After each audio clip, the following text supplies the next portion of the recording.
Cette vidéo vous est présentée par la boutique de Diceall.com, les prix les plus bas sur vos jeux de société favoris.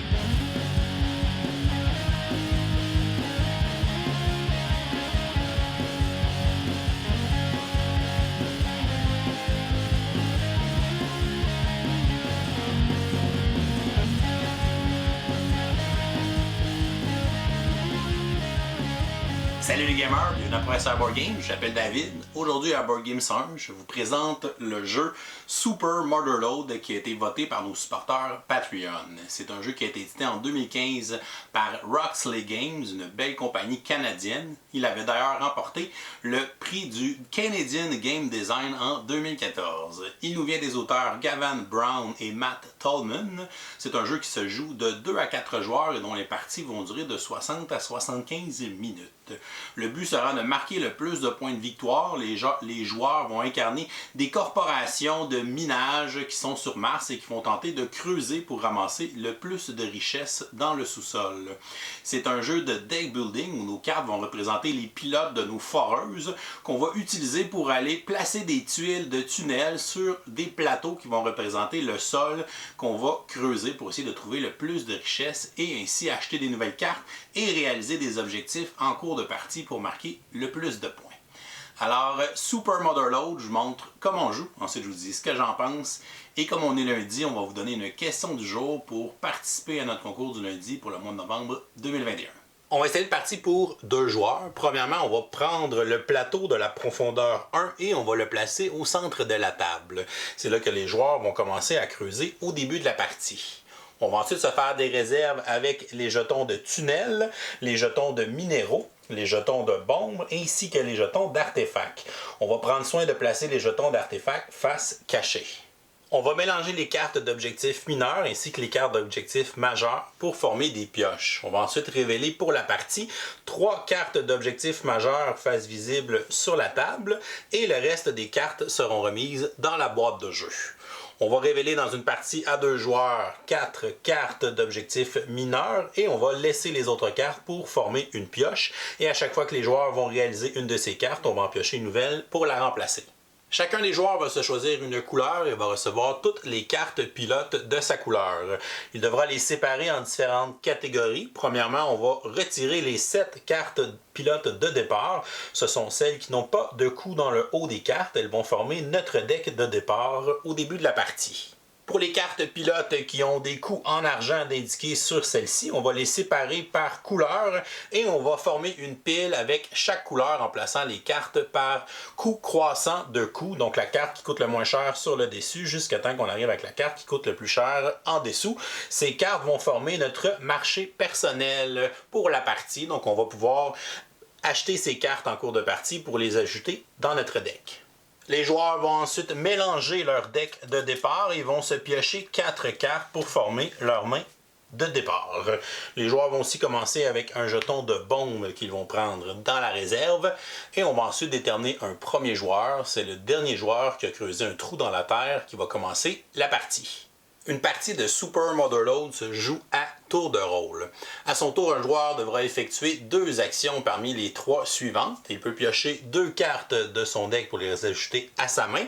Et ensuite, il peut les utiliser pour faire une action de forêt en dépensant les symboles de drill qu'on retrouve sur les cartes pour pouvoir aller placer des tuiles tunnels sur le plateau pour récolter des minéraux qui auront certaines valeurs monétaires qu'on pourra ajouter sur les cartes dans notre marché pour tenter de les acquérir.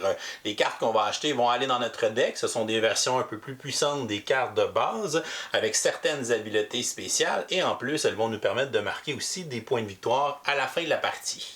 On pourra aussi utiliser nos jetons de bombe ainsi que nos pilotes rouges pour aller bombarder certains endroits sur le plateau qui vont nous permettre aussi de récolter des jetons de minéraux pour pouvoir s'enrichir et acheter de nouvelles cartes. Les joueurs pourront aussi accomplir pendant leur tour de jeu un objectif mineur et un objectif majeur s'ils réussissent à remplir les conditions de ces cartes. Lorsqu'on va réussir un objectif, on va gagner la carte et on va la placer dans notre zone de jeu. Plus on va creuser sur le plateau principal, on va éventuellement ajouter des nouveaux plateaux avec les profondeurs 2, 3 et 4. Dans une partie à 2 joueurs, on va ignorer la profondeur 3. Donc, on aura la profondeur 2 et 4 qui vont s'ajouter éventuellement pour continuer le plateau. Et lorsqu'on aura creusé toutes les cases d'artefacts du plateau de la profondeur 4, cela va déclencher la fin de la partie et le joueur qui aura récolté le plus de points sera vainqueur. À son tour de jeu, un joueur doit effectuer 2 actions parmi les 3 disponibles. Il peut, s'il le veut, faire 2 fois la même action tant qu'il a les cartes pour effectuer ses actions. La première action consiste tout simplement à piocher 2 cartes de son deck et les ajouter à sa main. Si jamais on n'a pas suffisamment de cartes dans notre deck, à ce moment-là, on va prendre notre défausse, la mélanger et se refaire un nouveau deck et continuer à piocher les cartes nécessaires pour effectuer cette action. À la fin de son tour de jeu, un joueur doit défausser des cartes si jamais il en a plus de 5 dans sa main. La deuxième action possible est l'action de forer. Pour faire cette action, on va jouer un certain nombre de cartes de la même couleur et on va additionner les symboles de drill pour savoir de combien grand sera le tunnel qu'on va faire sur le plateau principal. Donc je pourrais jouer mes 2 cartes jaunes pour faire un tunnel d'une grandeur 2, je pourrais jouer ma carte rouge pour faire un petit tunnel d'une case, ou je pourrais jouer mes 3 cartes verte pour faire un tunnel de 3 de grosseur. Donc je vais décider de jouer mes 3 cartes vertes, je vais les placer dans ma défausse et je vais ensuite aller me chercher une tuile de tunnel de 3 cases que je vais ensuite pouvoir placer sur le plateau principal pour creuser. On doit évidemment suivre les règles de placement pour placer les tuiles tunnels sur le plateau principal. Premièrement, on doit placer notre tuile pour qu'elle soit adjacente orthogonalement, soit au haut du plateau ou bien à une autre tuile tunnel déjà placée. Donc, si par exemple un joueur avait joué cette tuile ici au premier tour de jeu, je pourrais placer la mienne à cet endroit-là parce qu'elle serait adjacente à un tunnel qui est déjà placé. Comme ce n'est pas le cas, je suis le premier joueur, je n'aurai pas le choix de placer mon tunnel pour qu'il soit adjacent à une des cases dans le haut du plateau.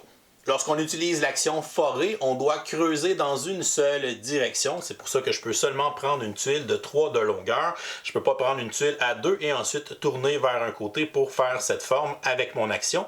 Donc, les 3 cases doivent être dans la même direction. On ne peut évidemment pas placer la tuile pour qu'elle dépasse du plateau principal. On doit recouvrir les cases où il y a de la terre. Ou bien, avec l'action forer, on peut aussi recouvrir les cases qui ont des plaques métalliques tant qu'on ait joué des cartes de la bonne couleur. Donc, je pourrais les placer sur les plaques qui sont vertes puisque j'ai joué des cartes vertes pour faire mon action de forage. Mais je ne peux pas recouvrir les plaques qui ont un contour jaune ainsi que celles qui ont un contour rouge. De plus, on ne peut pas recouvrir avec l'action de forer les cases où il y a de la roche. On devra utiliser l'action de bombarder. Et évidemment, on ne peut pas placer une tuile tunnel sur un endroit où il y a déjà une tuile tunnel. On doit les placer adjacentes orthogonalement. Donc, je pourrais décider de placer ma tuile tunnel à cet endroit. On est donc adjacent au haut du plateau et on peut recouvrir les plaques vertes puisqu'on a joué des cartes de forage vertes. On voit aussi que je vais recouvrir des icônes de minéraux. Je vais donc gagner ensuite les tuiles minéraux de ces couleurs. Donc, je vais gagner une tuile de minéraux noirs ainsi qu'une tuile de minéraux blanches. Lorsqu'on fait une action qui nous fait gagner des jetons de minéraux, on doit immédiatement les placer sur une des 4 cartes sur les dessus des piles dans notre marché. On ne peut pas séparer les jetons de minéraux qu'on vient d'obtenir avec une action. On doit tous les placer sur la même carte. Donc, je pourrais décider, par exemple, de les placer sur le pilote jaune. On voit que chaque jeton de minéraux a une valeur monétaire. Donc, le blanc vaut 5 $, le noir vaut 2 $, ce qui me fait un total de 7 $ sur cette carte de pilote. Le coût de la carte étant de 10 $, on ne la gagne pas tant qu'on n'a pas atteint au moins ce 10 $ en y plaçant des jetons de minéraux. Donc, à une prochaine action, je pourrais par exemple gagner un minéraux noir et un jaune. Je pourrais décider de les placer encore sur la même carte et on voit ici qu'on est rendu à un total de 12, ce qui est égal ou supérieur au coût de la carte qui est de 10 $. À ce moment-là, toutes les tuiles de minéraux seront défaussées, même l'excédentaire si on a dépassé le coût de la carte. La carte qu'on vient de gagner va être placée dans notre défausse et s'il y a un petit symbole ici d'effet qui s'active quand on l'achète, on va l'activer. Ici, c'est une carte qui va nous donner une action supplémentaire, donc le joueur va pouvoir effectuer cette action bonus immédiatement. On voit que c'est une carte qui est un peu meilleure car elle a 2 symboles de forage. Et elle me rapportera aussi 3 points de victoire à la fin de la partie puisque j'ai réussi à engager ce nouveau pilote. Donc plus les pilotes coûtent cher, plus ils vont marquer de points de victoire et plus ils vont avoir de symboles. Il y a aussi certains qui ont des symboles bonus qu'on va activer lorsqu'on va les jouer pendant la partie. Si on recouvre des cases où il y a une icône de bombe, à ce moment-là, on va gagner un jeton de bombe pour le placer dans notre réserve personnelle. Et si on recouvre une case avec un symbole d'artefact, on va aller prendre un jeton d'artefact dans la réserve générale. On va le placer face cachée dans notre zone de jeu. Chaque artefact va avoir un pouvoir de l'autre côté qu'on peut utiliser en dépensant le jeton pendant la partie. Ici, ça me permettrait de piocher 2 cartes. Ou on a aussi certains jetons d'artefact qui vont simplement nous rapporter des points de victoire à la fin de la partie. La troisième action possible est l'action de bombarder. Pour faire cette action, on doit avoir au minimum un jeton de bombe qu'on devra dépenser pour faire cette action et on devra défausser une carte de pilote rouge qui contiennent des schémas de bombardement qui sont sur les cartes. Donc je pourrais défausser cette carte avec mon jeton de bombe et je vais aller placer cette tuile tunnel pour faire une explosion qui va me permettre de creuser sur le plateau principal. Les bombardements vont suivre principalement les mêmes règles de placement que le forage, à l'exception qu'on ne peut pas placer nos tuiles de tunnel sur les endroits où il y a des plaques métalliques. Par contre, on va pouvoir les placer sur les endroits où il y a des roches. C'est d'ailleurs la seule façon de pouvoir creuser sur ces emplacements avec des bombes. Je pourrais donc décider de recouvrir les 3 tuiles qui sont ici. On va donc gagner un jeton de minerai noir, un jeton de minerai jaune, et ici je vais recouvrir une icône de piocher 2 cartes. Donc en plaçant ma tuile à cet emplacement, le joueur va piocher 2 cartes pour les ajouter à sa main. Et ensuite, on va gagner les 2 jetons de minéraux qu'on va pouvoir aller placer sur une des cartes dans notre marché personnel. Plus tard dans la partie, lorsqu'on va engager des nouveaux pilotes rouges, on va voir qu'ils ont des schémas qui sont de plus en plus gros lorsqu'on va faire des actions de bombarder avec eux. On va donc utiliser souvent plusieurs tuiles tunnels pour former le schéma qui est inscrit sur la carte. Donc ici, c'est un tunnel de 3 avec un petit tunnel de 1. On va donc placer ce schéma quelque part pour faire notre action de bombarder et on peut le faire une rotation, un miroir ou on peut le faire une rotation pour le placer dans le sens qu'on veut tant qu'on suive les autres règles de placement. Tous les joueurs ont 4 séries de cartes dans leur marché personnel. Les cartes bleues vont nous permettre de piocher des cartes lorsqu'on va les jouer pendant la partie. Les cartes rouges nous permettent de faire l'action d'explosion, donc on va avoir des schémas qui vont être différents pour chacune des cartes. Les cartes jaunes vont nous donner beaucoup de symboles pour faire l'action de forer. Et la 4e série, ce sont des symboles pour forer qui sont Joker, donc qui peuvent compter pour n'importe quelle des 3 autres couleurs. On peut donc les jumeler avec les autres cartes lorsqu'on va les jouer pendant la partie.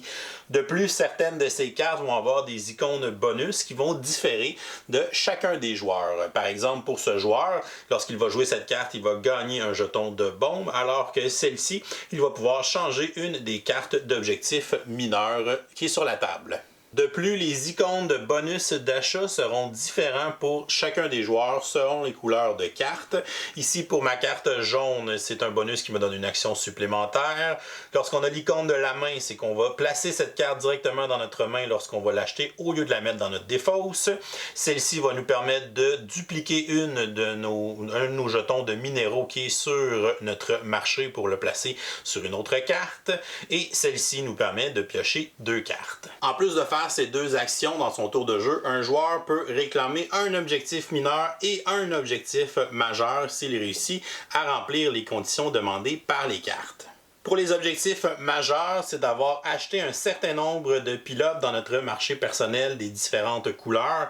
Ici, c'est d'avoir acheté 3 pilotes verts et 3 pilotes jaunes. Si c'est le cas, je peux prendre cette carte et la placer dans ma zone de jeu. Il me donnera 5 points à la fin de la partie. Il y a seulement 3 cartes d'objectifs majeurs pour toute la partie. Alors que pour les objectifs mineurs, ils sont plus faciles à remplir. Par exemple, ici, c'est d'avoir 3 jetons bombes dans notre réserve personnelle. Ici, c'est de placer un tunnel d'une longueur de 4 cases dans notre tour de jeu. Ici, c'est de posséder au moins 5 jetons de minéraux blancs sur toutes les cartes de notre marché. Et ici, c'est d'aller recouvrir le dernier artefact d'un plateau. Donc, si on réussit un de ces objectifs dans notre tour de jeu, on va prendre la carte et la placer dans notre zone de jeu. Et on va ensuite révéler une nouvelle carte d'objectif mineur pour la remplacer. Les joueurs sont limités à faire un objectif mineur et un objectif majeur dans leur tour de jeu. Donc même si on remplit les conditions de plusieurs objectifs mineurs, on peut seulement en réclamer un seul. Lorsqu'un joueur va exécuter une action et qu'il va recouvrir le dernier icône d'artefact qu'on retrouve sur un plateau, à ce moment-là, il va aller chercher le prochain plateau. Donc ici, c'est la profondeur 1 au début de la partie. On va donc aller chercher le plateau de la profondeur 2. Le joueur qui vient de le recouvrir va décider de quel côté il veut le placer et il va le placer sous le plateau de la profondeur 1. Et on va ensuite continuer la partie en creusant toujours plus vers le bas. Et la partie va se continuer, on va creuser sur le plateau de la profondeur 2 et lorsqu'un joueur va recouvrir le dernier icône d'artefact de ce plateau, on va révéler le prochain plateau. Dans la partie à 2 joueurs, on va oublier le plateau numéro 3 et on va passer directement au plateau de la profondeur 4. Par contre, lorsque ça va arriver, on va retirer le plateau de la profondeur 1 de la partie et on va ensuite avancer celui de la profondeur 2 et on va ajouter celui de la profondeur 4 dans le bas. Encore une fois, le joueur va décider de quel côté il veut le placer pour continuer la partie. Et lorsque les icônes d'artefacts du plateau de la profondeur 4 seront tous recouverts, ça va déclencher immédiatement la fin de la partie et on va passer au décompte final des points. Les joueurs vont simplement additionner les points qu'ils ont accumulés sur les cartes d'objectifs mineurs et majeurs qu'ils ont gagnés pendant la partie. Ils vont ajouter cela les jetons d'artefacts qui ont des valeurs de points de victoire, ainsi que les valeurs de points de victoire de toutes les cartes pilotes qu'ils ont réussi à acheter pendant la partie. Le joueur qui aura le plus de points sera déclaré vainqueur. Et si jamais on a une égalité, c'est le joueur qui a menti pour dire qu'il avait creusé un trou pour être premier joueur qui va perdre la partie. Et voilà, c'est comme ça qu'on joue à Super Motherload. Je vous reviens avec mon opinion personnelle. Qu'est-ce que je pense de Super Motherload? Premièrement, on va regarder les côtés positifs. C'est une très belle production. J'aime le petit format de boîte, donc une boîte qui est très petite, qui n'est pas trop épaisse aussi. Ça se range très bien dans un petit coin de la ludothèque où on a un petit trou, où il y a une petite place. Donc ça, c'est le fun aussi. Des petites boîtes qui sont bien remplies, donc pas de l'espace vide à l'intérieur. Le matériel est aussi de très bonne qualité, donc autant l'épaisseur des tuiles, la qualité sur les cartes aussi. Donc c'est un jeu que j'ai pas besoin de sleever, donc les cartes vont être très durable, donc ça c'est très bien. C'est un gage de succès de Roxley Games habituellement qui font des jeux de très bonne qualité. Si je me souviens bien, je pense que c'est le premier jeu qu'ils ont édité en 2015, donc ils avaient fait une campagne Kickstarter à l'époque et notamment aujourd'hui ils sont connus pour des succès comme Dice Throne ou Santorini qui ont eu vraiment énormément de succès. Donc c'est le fun de voir une petite compagnie canadienne qui a réussi à fleurir à partir d'une campagne Kickstarter. Pour le gameplay, je le trouve super intéressant pour initier des gens au deck building. Donc le deck building est vraiment simple à comprendre. Le fait que chaque joueur a son propre marché à lui, donc on a le choix de 4 types de cartes qu'on peut acheter. C'est pas trop complexe. On n'a pas 10 000 cartes à lire pour faire un choix de ce qu'on veut acheter à la fin de notre tour. En fait, c'est des versions plus fortes de nos cartes de base, des fois avec des petits icônes qui vont s'ajouter pour nous donner des petites habiletés. Je trouvais ça aussi intéressant que autant les bonus d'achat que les icônes bonus quand on va jouer les cartes sont pas les mêmes pour chaque joueur. Donc mes cartes Joker pour le joueur rouge seront pas les mêmes cartes Joker que pour le joueur vert. On n'aura pas les mêmes icônes de bonus. Donc ça fait une légère asymétrie. Ça peut faire que ça peut être intéressant de changer de couleur à chaque partie pour justement explorer cette petite asymétrie-là dans les cartes de pouvoir qu'on peut acheter dans notre marché. J'aime aussi que les cartes donnent des points, mais que les cartes sont toutes positives. Donc, on ne va pas pourrir notre deck en ajoutant des cartes qui sont pas bonnes à l'intérieur. Donc, chaque carte que je vais acheter, en plus de me donner des points, devient une carte plus puissante dans mon deck. Donc, c'est super intéressant pour le côté combo. Donc, à la fin de la partie, des fois, on peut faire un tunnel de 4 ou 5 de profond d'un seul coup. On peut faire des grosses explosions avec les dernières cartes de bombe. Fait qu'on a une espèce de feeling que notre deck devient plus efficace puis que nos actions sont meilleures vers la fin de la partie. Fait que ça, c'est toujours super satisfaisant. Pour moi, le visuel du jeu, il est correct. Donc, c'est pas un jeu que vous allez être jeté à terre par son côté visuel. Par contre, son iconographie est excellente. Donc le jeu, pas vraiment de texte à lire, tout fonctionne avec des icônes, ce qui fait que même s'il est disponible seulement en anglais, donc il n'a pas été traduit nulle part si je me souviens bien, ben c'est quand même facile à prendre en main parce que c'est juste l'iconographie à apprendre, elle est quand même assez instinctive et elle est toute résumée à la fin du livret, fait que c'est un bel aide de jeu aussi. Une fois qu'on les connaît après une ou deux parties, ben on n'a plus de problème à ce moment-là à y jouer, donc on va jouer sans aucun texte. Puis même chose sur les plateaux, quand on creuse, ben c'est assez évident qu'est-ce qu'on va gagner quand je vais placer cette tuile tunnel là. Je vais gagner une bombe, je vais gagner un minéral rouge, un minéral vert, un blanc, etc. Donc c'est très bien visuellement. Puis on a aussi des formes différentes, fait que si on a un peu de la misère avec les couleurs, on va être capable de les différencier comme ça. Fait que l'iconographie, elle est vraiment excellente à l'intérieur du jeu. Les tours de jeu sont très fluides, on a deux actions. Généralement, on va creuser ou on va faire une bombe, puis souvent notre deuxième action, ça va être de piocher des cartes pour justement essayer de préparer nos prochains tours de jeu. Ou des fois, je vais faire un tour où j'ai beaucoup de cartes en main, je commence avec mes 5 cartes, ben là, je vais faire deux actions, une action pour creuser, une action pour faire une bombe, puis là, le tour d'après, ben là, je commence mon tour avec une carte ou aucune carte dans mes mains. Fait que ça se peut que je prenne un tour de jeu pour faire deux actions de pioche, tout simplement. Fait que ça fait des tours qui sont quand même ultra rapide, on n'attend pas beaucoup. Puis le jeu se joue jusqu'à 4 joueurs et à 4 joueurs, ça roule quand même très bien. Donc ça, c'est très bien pour le nombre de joueurs. C'est aussi bon à 2, à 3 qu'à 4 joueurs. J'aime beaucoup le système de course à objectifs dans ce jeu-là.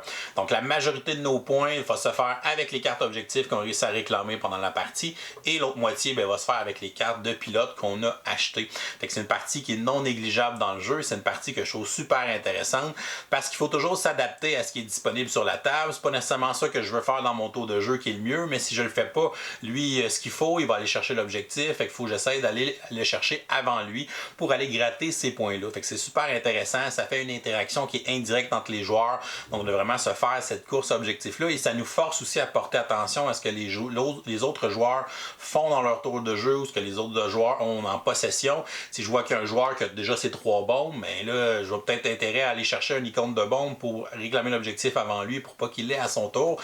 Fait que ça rend le jeu vraiment intéressant puis ça fait le côté compétitif très le fun à l'intérieur du jeu, le système d'objectifs que j'ai adoré.